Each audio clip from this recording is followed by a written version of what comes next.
When I turned onto my street that night, jet-lagged and smelling like airplane coffee, I knew something was wrong before the car even stopped rolling. The lights in my windows were on, but not my lights. The curtains were the wrong color, my old doormat was gone, and a shiny silver SUV was parked in the spot where my beat-up Toyota had lived for 6 years straight. I'm Jason Liu, and that little stucco house at the end of Riverstone Lane in Cedarbrook Meadows was supposed to be the one stable thing in my life. The place I worked a decade of software engineer overtime to buy. The place my mom in China asked about every time we talked, like it proved her sacrifices were worth something. But that night, there was smoke drifting up from the backyard, not the kind you panic over, the lazy kind from a grill, from a cookout, from people who feel at home. I walked around the side gate and almost laughed from shock. Some guy in a polo shirt was flipping burgers on my grill like it came with his birth certificate. Kids' toys were scattered across the patio. There was a woman at my kitchen sink rinsing dishes, and for one weird second I thought, I'm on the wrong street, until my key hit the lock, didn't turn, and my stomach dropped straight through the earth. The woman looked up, startled, wiped her hands, stepped outside and said, "Can I help you? This is private property." I heard my own voice come out small and hoarse. "Ma'am, this is my house." She gave a nervous little laugh, went inside, came back with a folder, and held up a deed. "We bought it last week," she said, "through your HOA. Cedar Brook Meadows Residents Association. The seller is Jason Liu." I stared at my own name printed on a piece of paper that said I no longer belonged in the only place I could afford to belong. And in that moment, the only other name that mattered was the one I'd been fighting for a year. Vanessa Cole, president of the HOA, woman with the perfect smile in the newsletter and a spare key for emergencies. I ended that night in a motel off the highway, sitting on a bed that smelled like old coffee and bleach, my suitcase still zipped, my entire life reduced to a laptop, a passport, and a stack of documents spread out like a crime scene. Deed, mortgage, tax bill, 3 years of HOA receipts I'd highlighted like a lunatic, all telling the same story. I paid, I belonged, I lived there, while some stranger was seasoning burgers over my gas line.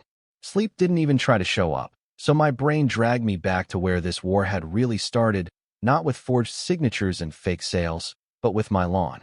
6 months after I moved into Cedarbrook Meadows, we had a week of relentless rain. My grass grew half an inch past the recommended height, and a $100 fine appeared in my mailbox like a ticket from an invisible cop.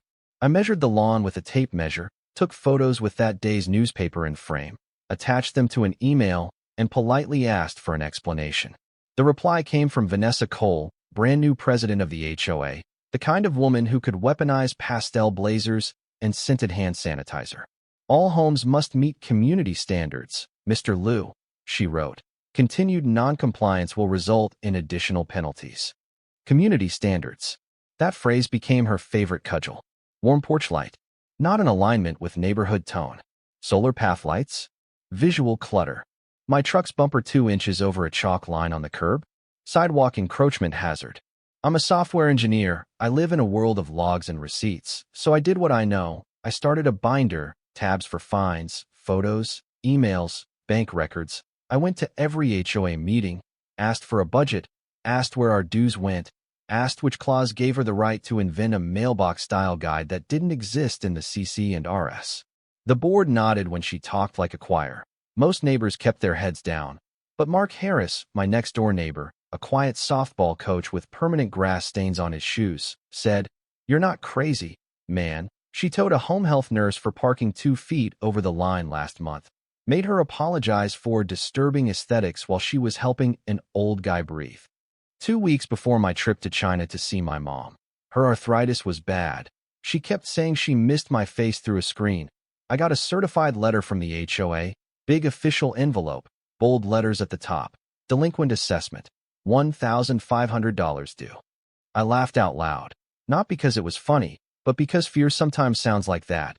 I pay my HOA the same way I pay my electric bill, automatic, first business day. My bank statements looked like a metronome, perfectly on time. I printed them, printed the payment receipts from the HOA portal, stapled everything, walked into Vanessa's glass desk office under the HOA logo. "Must be a clerical error," I said, laying down an inch of paper. Her smile froze, but her eyes didn't. Our system shows a past due balance, she said smoothly. You've also been disruptive this year, challenging procedures, confusing other homeowners. If you pay this, we can reconcile later if needed. It's not a glitch, I said, and you're not getting a penny I don't owe. She glanced at the security camera in the corner, then back at me. It's never about money for me, Jason. It's about standards. The night before my flight, I sent an email to the entire board. I'll be out of the country from the 24th to the 14th, visiting family. Any notices can be emailed. Mark Harris next door has a key for emergencies. The HOA does not have permission to enter my home without my written consent. I CC'd myself, printed the sent confirmation, and slid it into the binder like insurance. On the plane to Beijing, my mom hugged me at arrivals, small and warm and smelling like jasmine tea. Asked about the house she'd never seen in person, and I told her it was fine, that things were under control. I had no idea that while we ate dumplings and flipped through old photos, someone back in Cedar Brook Meadows was touring my kitchen like it was a model home. Back in that motel room, I opened my laptop like a surgeon opening a chest, hoping the problem was something simple, something technical I could fix with a password reset. The couple in my house, Derek and Emily Turner, weren't scammers, at least not the amateur kind. They were regular people, kids, SUV, Pinterest patio dreams. They'd shown me a purchase agreement with my name on it, a closing statement from 8 days earlier, a price 30% below what my last appraisal said my place was worth. When the police came that first night, they were professional but boxed in. On paper, it's a clean sale. One of them kept saying, apology in his eyes. This is probably civil court, not criminal, sir. On paper, I didn't live in my own house anymore. I called Mark. He answered from an airport, his voice eaten by announcements. Dude, I am so sorry. I had to fly out the morning after you. Emergency trip. I told Vanessa I'd be back before the 14th. She said the board would keep an eye on things. I thought she meant drive-by, not this. It's not on you. I told him, and meant it. Just get home safe. Then I opened my email, and my blood went cold. There, in my sent folder, were messages I hadn't written, from me, to a realtor authorizing showings while I was out of the country, from me, to a notary named Cheryl West agreeing to remote notarization of a power of attorney, from me, to a title company confirming wire instructions. The phrasing sounded like me, same little habits, same way I hyphenate follow-up, but my memory had no copies of those moments. I pulled the message headers, traced the IP addresses. 3 of them resolved to the same office park where the Cedar Brook Meadows HOA rented their suite, the one with Vanessa's frosted door and that stupid dish of sugar-free mints nobody ever took. I went into the HOA portal, half expecting to be locked out, but my password still worked. Dues ledger. $0 balance. Fines. Paid. New document. Executed LULU. When I opened it, my heart did that thing where it tries to claw out of your throat.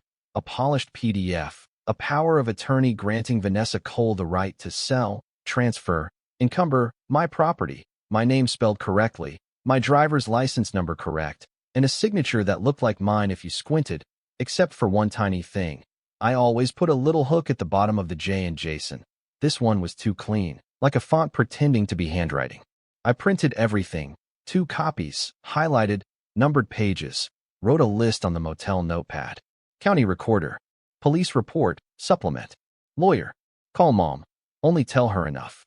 Then I added a 5th line and pressed the pen hard enough to tear the paper. Stop Vanessa. At the county recorder's office, the clerk pulled up my parcel, turned the monitor toward me, and there it was, a quitclaim deed from Jason Liu to Turner Family Trust, notarized, recorded 9 days ago, signed with that fake version of me. Can I get a certified copy? I asked, voice shaky. She nodded, then, softer. If you think there's fraud, talk to an attorney who does real estate litigation and file an identity theft affidavit. That afternoon, I met Andrew Blake, a real estate litigation lawyer in an old craftsman house downtown, a guy with calm eyes and too many degrees on the wall. Walk me through it, he said, no small talk. I laid out everything, the fake debt, the binder, the emails, the IP logs, the power of attorney, the sale, the couple in my house, Vanessa, the spare key. When I finished, he tapped his pen and said, "You're not paranoid. You're a victim of a very organized scam, and your HOA president is at the center of it. He circled two names on the deed copy, Vanessa Cole, listing agent, and Tyler Cole, buyer's agent. Family brokerage, he said. She underpriced your house, sold it through her own LLC, Cole Haven Realty, and pocketed the spread, wrapped in community standards and delinquent dues. Classic abuse of HOA power. There's one problem, he added. The Turners are good faith buyers. On paper, it's theirs until a court voids that sale. You can't just change the locks back. You'd be trespassing on your own house. That sentence hit harder than anything Vanessa had ever written. We built a timeline. Andrew filed a civil suit to invalidate the deed and freeze any remaining sale funds. He forwarded our file to the county's real estate crimes unit. A detective named Miguel Ruiz called, asked sharp questions, then said, "You're not the first Cedar Brook resident to complain about that HOA, but this is the cleanest evidence I've seen." Meanwhile, Vanessa acted like the storm didn't exist. I drove past Cedar Brook one day just to see if the world still looked normal. She was on the sidewalk, pink blazer, clipboard, laughing with a homeowner like she hadn't just stolen a life. I pulled over, rolled down the window. "Enjoying the commission, Vanessa?" Her smile didn't reach her eyes. "Jason, you shouldn't be here. You no longer reside in Cedar Brook Meadows." "You forged my signature," I said. "The emails came from your office. I have the metadata." For the first time I saw a crack, microscopic, but real. Then she smoothed it over. "You've always been intense about rules," she said. "Maybe you just don't remember authorizing me. Grief does strange things to memory." I almost laughed. "Grief? For what?" She turned away. "For the house you chose to lose," and walked off like she'd just finished a performance. But she had made one mistake. She thought this was still just me and her, a private feud, not realizing she'd kicked the door open to people who wear actual badges. Andrew dug into escrow records. Funds from the Turners' payment had been split. Most to Cole Haven Realty LLC, a neat slice labeled commission straight into Vanessa's personal account. Detective Ruiz pulled HOA bank statements and found administrative reimbursements to the same LLC, tiny streams of money that added up. Mark brought over a USB drive from his home security system, footage of Vanessa and two guys moving boxes out of my house while I was in China, smiling like she was hosting an open house. An older widow down the block, Evelyn Morris, admitted Vanessa had helped sell her place after a mysterious dues dispute, and she never saw a dollar. Piece by piece, the neat little world Vanessa had built around her power started to look less like community management and more like a real estate theft ring with good landscaping. Once Detective Ruiz turned it over to the DA and then the feds, things moved on two speeds at once, legally slow, emotionally violent. The FBI got involved because of the interstate wires and the pattern across multiple properties. Subpoenas went out for HOA servers, Cole Haven Realty's accounts, Vanessa's emails. She doubled down in response, exactly like Andrew said people like her do when control starts slipping. The HOA newsletter painted me as a bitter ex-resident spreading false narratives. The private Facebook group exploded with posts accusing me of harassment. A fake investigator, quote, magically appeared saying no fraud had been found. A security camera clip of me confronting Vanessa got edited to make it look like she was calmly asking me to leave while I ranted. "Let her talk," Andrew kept saying. "Every word is more rope." Then it all snapped. At the next HOA meeting, the clubhouse was packed, neighbors, reporters, board members trying not to sweat through their shirts. Vanessa walked in 15 minutes late, emerald blazer, hair perfect, acting like the HBO star of her own true crime documentary. "As your president," she began, "I need to address these vicious rumors." The back doors opened. Two FBI agents and Detective Ruiz stepped in, badges out. You could hear the oxygen leave the room.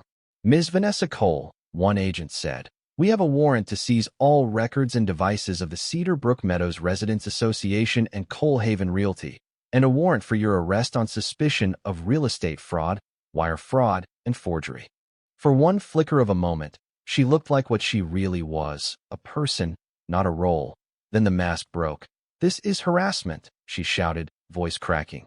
"I built this community." They read her rights. Phones recorded from every angle. The woman who fined people for Sunflower Height left in handcuffs under fluorescent lights, past a row of neighbors she'd trained to fear her.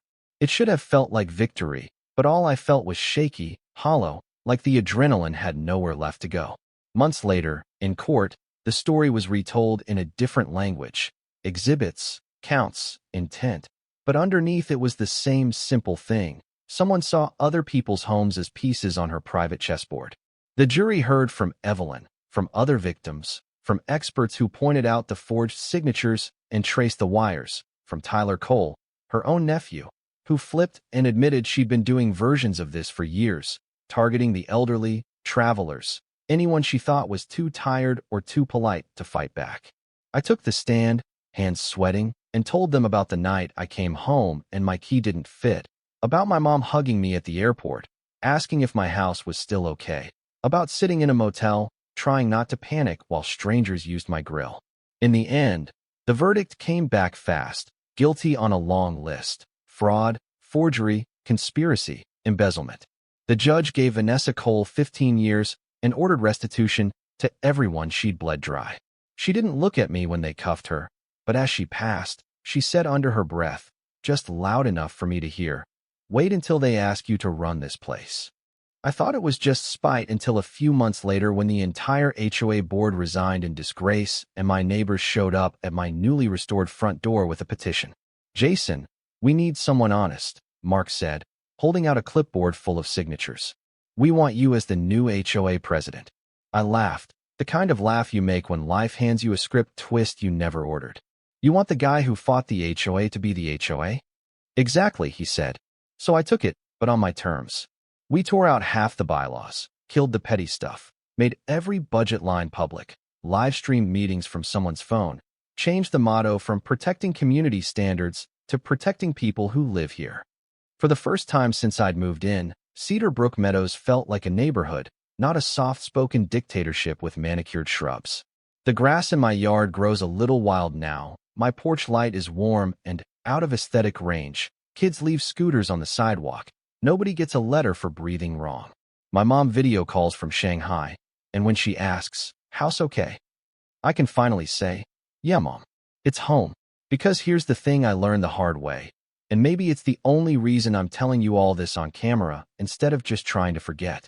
People like Vanessa don't start out as villains in their own minds. They tell themselves they're protecting standards, order, the community, until one day they've convinced themselves your life, your home, your peace are just tools to keep their control intact. Power without accountability always rots, whether it's an HOA president, a boss, a relative, whoever, and the only thing that stops it isn't yelling louder, it's refusing to bend, keeping receipts, standing your ground even when everyone tells you you're making a fuss over just rules. So let me throw this back to you. Have you ever had your own Vanessa, an HOA, a manager, a neighbor, who thought your home or your life was theirs to rearrange, who hid behind policy while they took whatever they wanted? Did you walk away? Did you fight? Did anyone stand with you? Or were you the one who had to be difficult just to keep what was already yours? Tell me in the comments. Argue about it. Talk about where the line is between rules that protect and rules that control. And if you want more stories where people like Vanessa actually face consequences instead of promotions, hit subscribe, stick around. Because out here, the best revenge isn't burning it all down. It's getting your keys back, locking your own door, and finally sleeping in a house that no one can sell out from under you again.